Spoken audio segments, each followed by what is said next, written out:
Welcome to the Murder in 20 podcast, where I, Bobby Stevens, am your host with a new episode every Wednesday. If you're a serious fan of true crime and love listening to podcasts, but don't want all that small talk, you've come to the right place. We get right to the facts. Murder in 20 episodes are concise and complete in 20 minutes. Less talk and more true crime.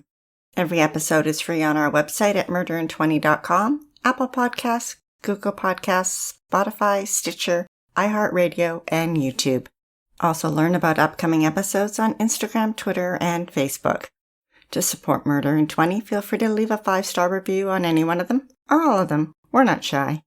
And we couldn't do this podcast without all our sources, which we acknowledge throughout the podcast and are listed on our website. Thanks for tuning in. Now let's get to this week's episode.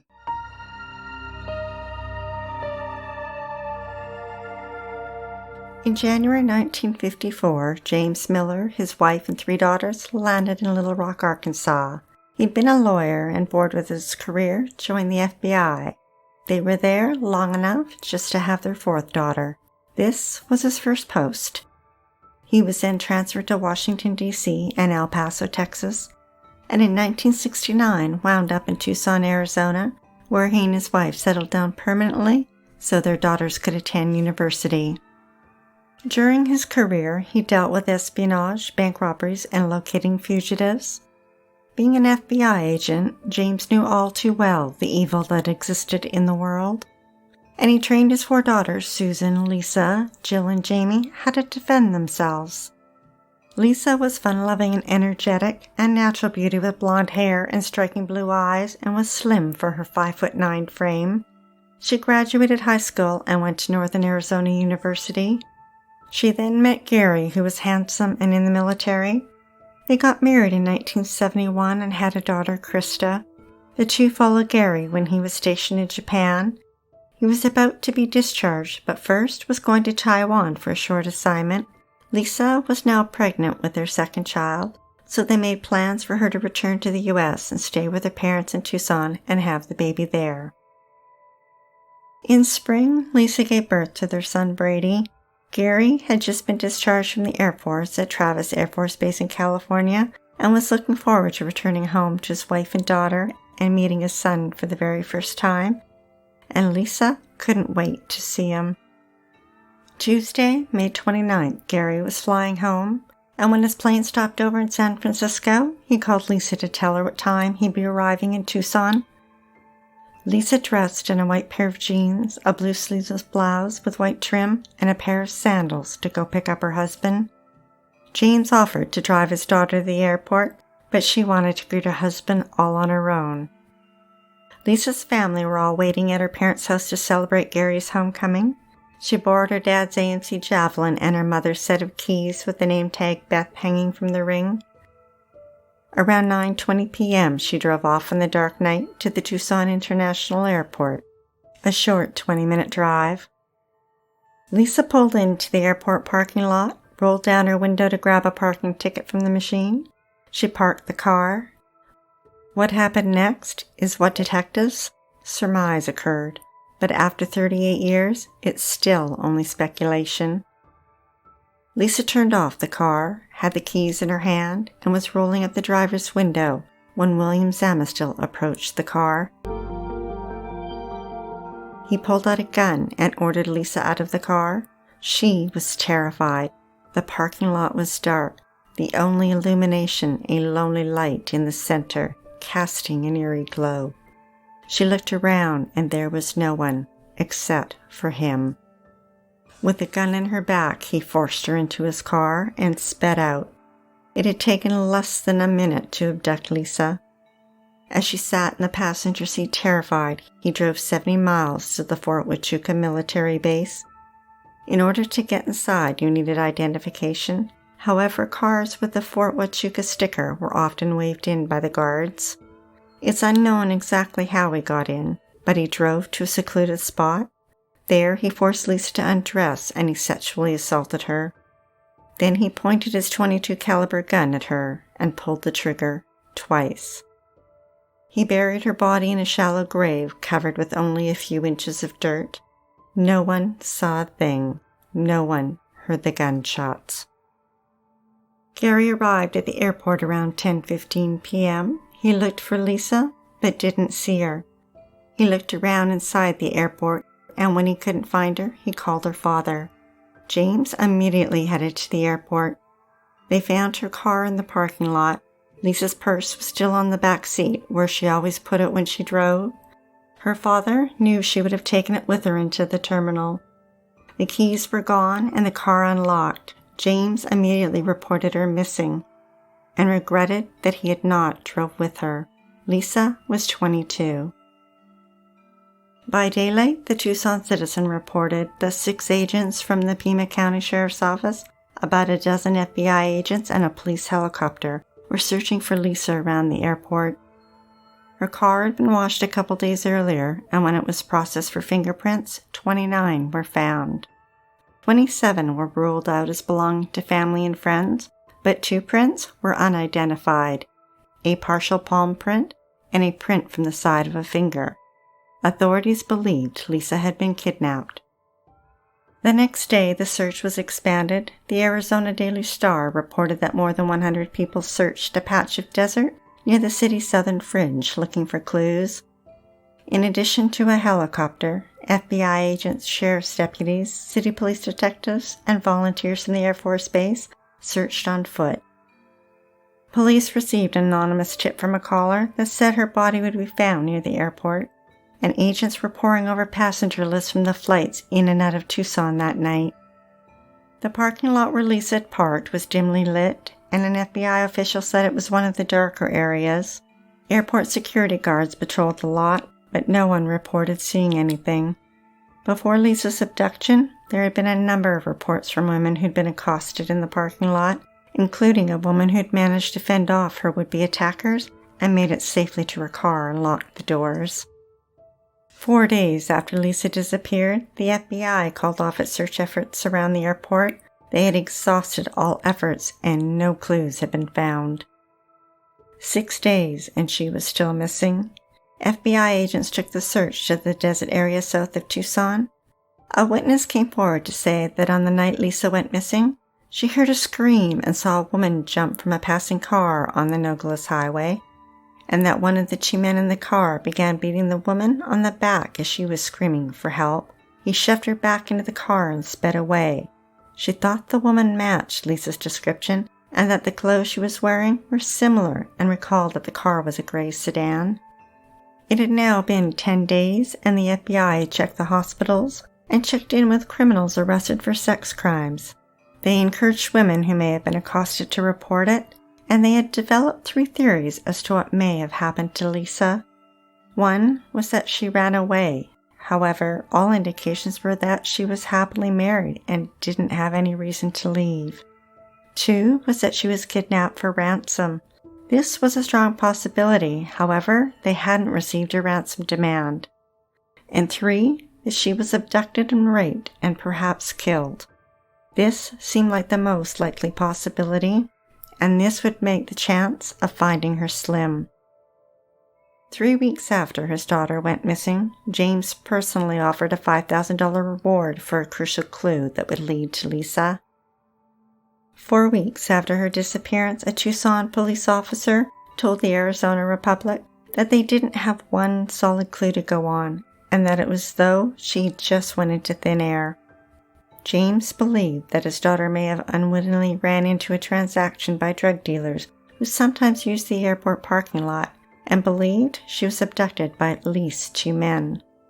He said that Leesa is 5'9" and weighs 115 pounds and had been taught to take care of herself, and that maybe one reason she has not emerged before now is that her abductors learned he was an FBI agent and didn't know what to do with her. He also stated that none of his daughter's clothing were missing from their home, and that she had left $612 in cash in a dresser drawer. Police then revealed a new clue. They traced the number of parking tickets that had been issued that night, and discovered a ticket was issued immediately after Leesa's, and that the vehicle only stayed 6 minutes. That wouldn't be enough time to park and pick up a passenger. They'd also been able to determine that she had not entered the airport terminal building that night, and it was unlikely her abductor had parked on the roadside outside the airport, as parking wasn't allowed and it was patrolled often. On July 6th, a man phoned James at the Tucson FBI office saying he had information about where Leesa was, but he became nervous, so Leesa's father convinced him to phone him at home. The caller hung up, and James rushed home after work, but just missed the call. He never called again. The call was traced to a phone booth in a depressed area of Detroit, but the caller's identity remained a mystery. It had been 67 agonizingly long days since Leesa had been kidnapped, and FBI agents were still working on her case. The $5,000 reward her father had offered hadn't produced any tangible leads. 104 days into their investigation, the FBI search spread to Mexico with the possibility she'd been taken across the border. 110 days after Leesa was abducted, her remains were found in a shallow grave. 3 military members out on a hike searching for rocks and Indian artifacts came across a jawbone with fillings in the teeth and realized this was not an artifact, and immediately notified Army intelligence, who contacted the FBI. The rains had washed away the thin layer of dirt covering her naked body, and coyotes had scattered her bones. Her clothes and sandals were gone. In the grave, they found one of her gold earrings, her engagement and wedding rings, and 2 .22 caliber bullets. Leesa's body was decomposed, and a positive ID was confirmed using dental records. There were no bullet wounds in her skull, and authorities ruled out robbery and were convinced she was the victim of a sex crime. An autopsy was performed by a military pathologist from the Army base, but due to the severe decomposition, he could not determine her cause of death. Investigators revealed that they believed she had been killed soon after she had been abducted and not held for a period of time. The FBI took over Leesa's case as it involved kidnapping, but also because her body was found on federal property. Eventually, Leesa's husband went to his new job in Portland, and Leesa's father withdrew from his daughter's case, stating that he was too emotionally caught up in it. Her mother told the Tucson Daily Citizen that they were not surprised at the outcome, but they had clung to hope, stating that in other cases girls had disappeared and been found. Agents believed that Leesa had been brought to her gravesite by car, and that only someone with Army identification would have been permitted to drive through one of the base's 3 guarded gates. The large area by day was used by people picnicking and hiking, and it also housed a rifle range, which complicated matters, with shell cartridges strewn about for the last 50 years. They checked the base's laundry to see if any bloody clothes had been sent in, and began interviewing soldiers on the base. On Thursday, September 19th, it had been 113 days, and Leesa was laid to rest in peace at Hillside Cemetery in Sierra Vista, Arizona. Her death left a gaping hole in the Miller family and in the heart of her husband Gary and her 2-year-old daughter and 5-month-old son. The soldiers who found her body claimed the $5,000 reward posted by her grieving father. Meanwhile, the FBI continued the hunt for Leesa's killer. By December, they had conducted more than 1,000 interviews. In addition to people at the base, they also talked to potential suspects who had kidnapping or rape convictions. A year after her death, the number of FBI interviews had grown to 2,000, and they'd come to the conclusion that she had not been targeted by someone trying to get even with her father.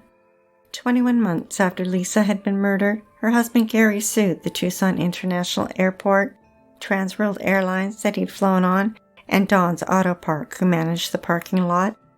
He was seeking $1 million for their negligence in her death. 2 years later, a Superior Court judge ruled against the widow. He appealed the ruling, and a year later, the Arizona Court of Appeals dismissed his lawsuit. After Leesa's death, Tucson held too many unpleasant memories for her parents, and they left Arizona when James was transferred to Tampa, Florida. His youngest daughter got married, and her husband followed James into the FBI. A little over 4 years after her death, the FBI were turning to computers in search for her killer. The Tucson Citizen reported that they were going to take 8,000 names contained in a 5-foot-high stack of investigative data to see if the electronic brains could make a new connection. And added to that would be the names of 15,000 military personnel, dependents, and civilians who were at Fort Huachuca at the time.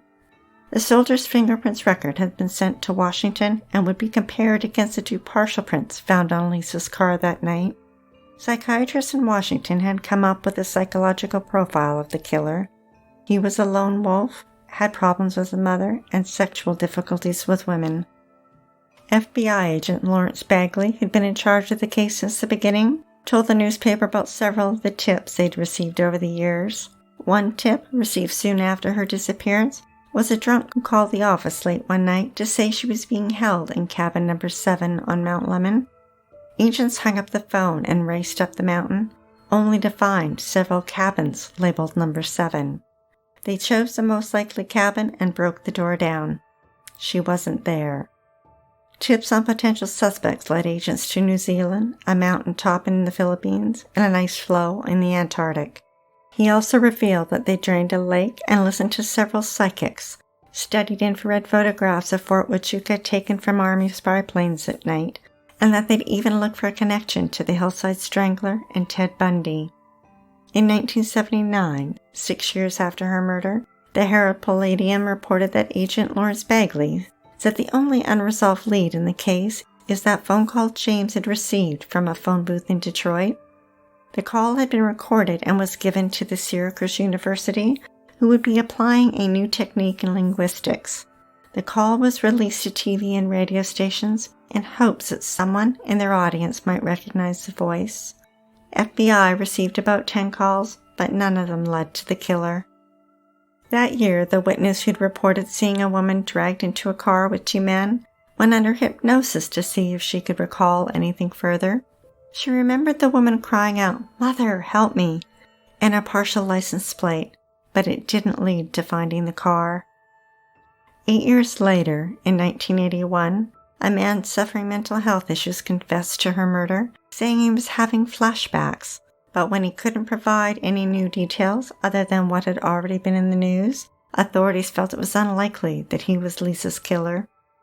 In 1983, FBI identified a potential suspect by the name of Gregory Barker, who had been stationed at Fort Huachuca in 1973. A month after Leesa's body was found, he had been discharged.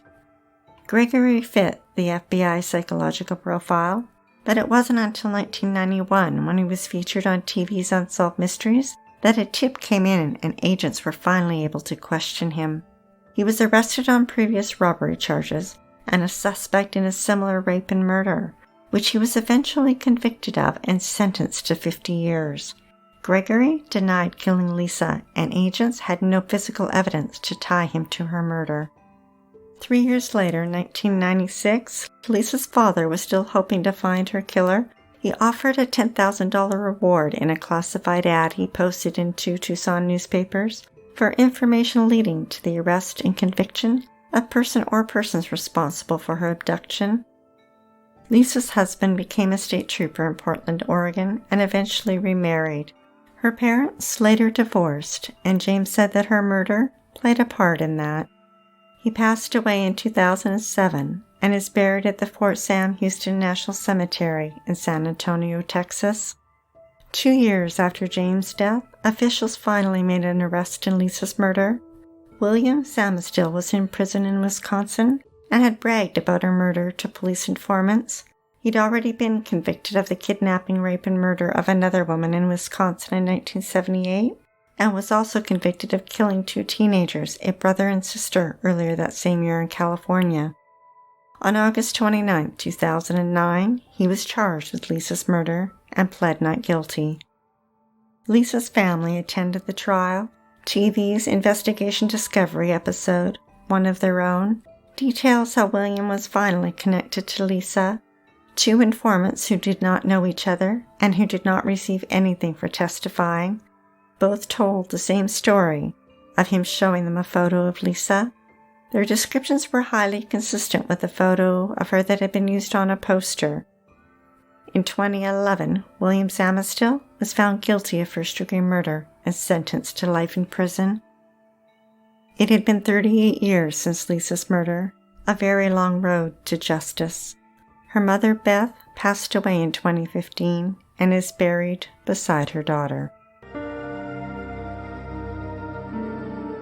Thanks for listening to Murder in 20 with less talk and more true crime. Be sure to tune in next Wednesday for the episode of Catherine Sieber, Separated by Generations, Brought Together by Greed. It was cold, very cold, just beginning to snow. Kate and Jeff threw Great-Grandma in the trunk and drove off. But they took more than her rings and money. They took her life. We'd like to acknowledge Purple Planet for use of their music and our many editorial sources who are listed on our website. If you're dying to hear more, past episodes of Murder in 20 are available for free at murderin20.com, Apple Podcasts, Google Podcasts, Spotify, Stitcher, iHeartRadio, and YouTube. And every week, we announce upcoming episodes on Instagram, Twitter, and Facebook. Until then, stay safe, sleep with the lights on, and don't play with strangers.